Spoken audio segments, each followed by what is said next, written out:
Do you remember the story of little Maddie Yates? Back in 2014, her YouTube video broke the internet.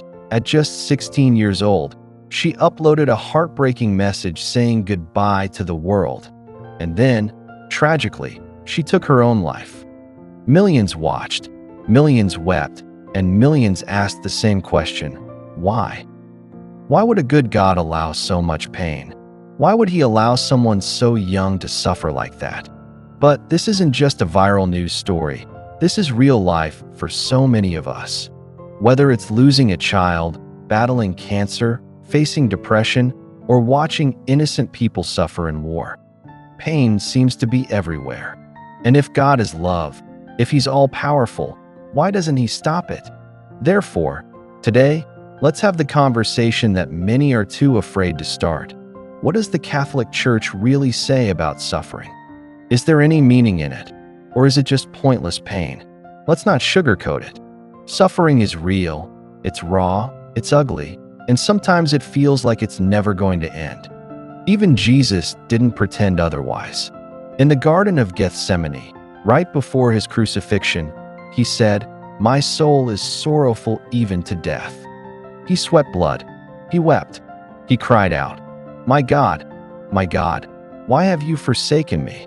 So when you're in pain, know this, you're not alone. Even God himself has felt the weight of human suffering. But here's the big question. If Jesus could have avoided the cross, why didn't he? Why would God choose to suffer? In Catholic teaching, there's something incredibly powerful called redemptive suffering.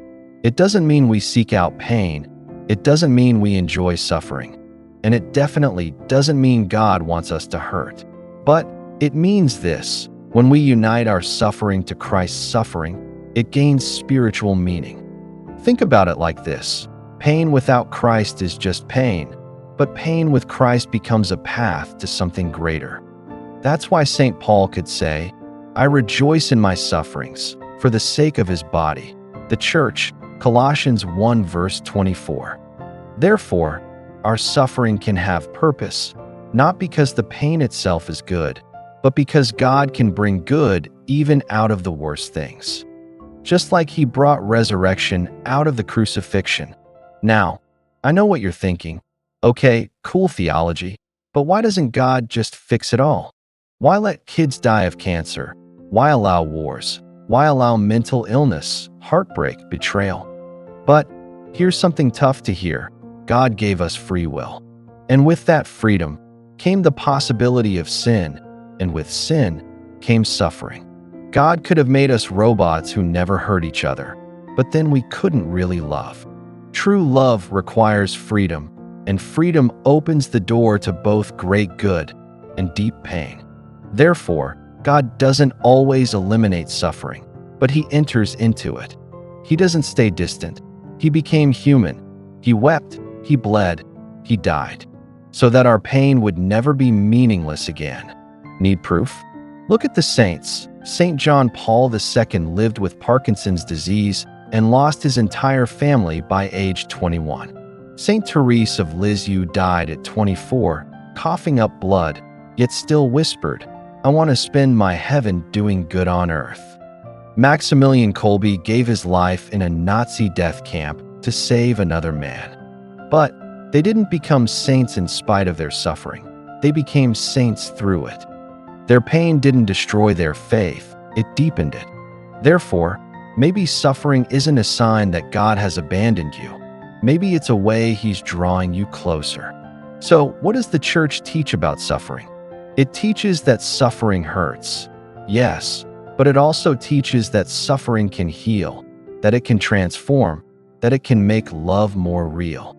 Because when we suffer with Jesus, our pain becomes part of his plan to redeem the world. That doesn't mean you won't cry.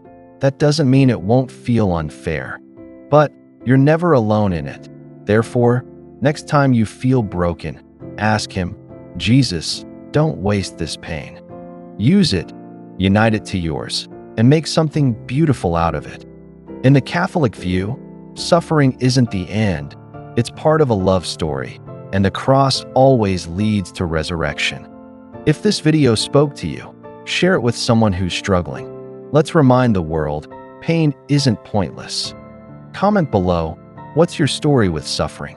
How have you found hope when life hurt the most? Let's talk.